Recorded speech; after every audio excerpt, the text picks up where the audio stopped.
کہ لڑکا بہت خوبصورت ہے تو لڑکی بھی بہت خوبصورت ہو. ہر ماں چاہتی ہے میرے بچے کے لیے کوئی پری آئے، جبکہ ہماری سوسائٹی میں پریاں تو ہے نہیں.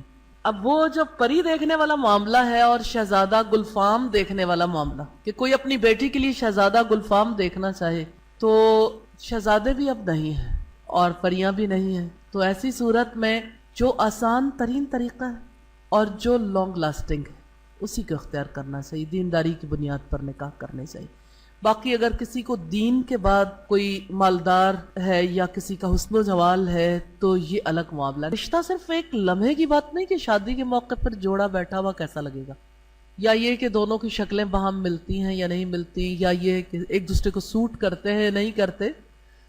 بات یہ ہے کہ یہ رشتہ کس حد تک پائیدار ہو سکتا ہے.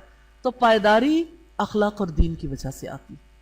اخلاق اور دین کے بغیر رشتے میں پائیداری نہیں آ سکتی.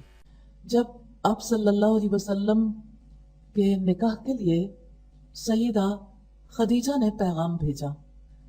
آپ کی عمر 25 برس تھی اور سیدہ خدیجہ کی عمر 40 برس. میری ایک خاتون سے بات ہوئی، انہوں نے کہا کہ میری بیٹی کا رشتہ آیا، لیکن رشتہ ایسا ہے کہ میری بیٹی تو اتنی ہونہار ہے اور اس نے ایسی ڈگری لی جس کی وجہ سے یعنی اس نے جاب بھی کی اور لوگوں میں اس کا بڑا نام ہے، اس نے بہت زیادہ زندگی میں محنت کی.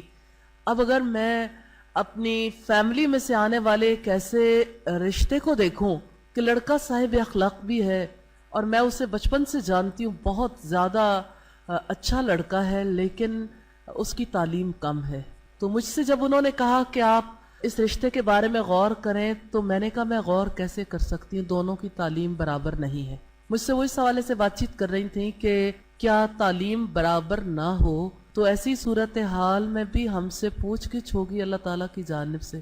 میں نے کہا تعلیم تو کسی کیٹیگری میں ہی نہیں آتی. 4 چیزیں ہیں جس کی بنیاد پر نارملی رشتے کیے جاتے ہیں: حسب، نسب، مال، جمال اور دینداری. تعلیم تو اب 5ویں چیز شامل کر لی گئی. اس میں کوئی شک نہیں کہ صاحب روزگار ہونا چاہیے، حلال روزی کماتا اور اتنا کہ اپنی فیملی کو سپورٹ کر سکتا ہو.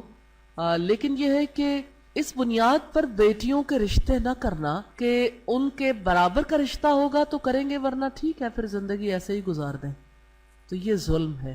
شریف بچیوں کے لیے بھی زندگی ایسے بسر کرنا انتہائی تکلیف دہ ہے.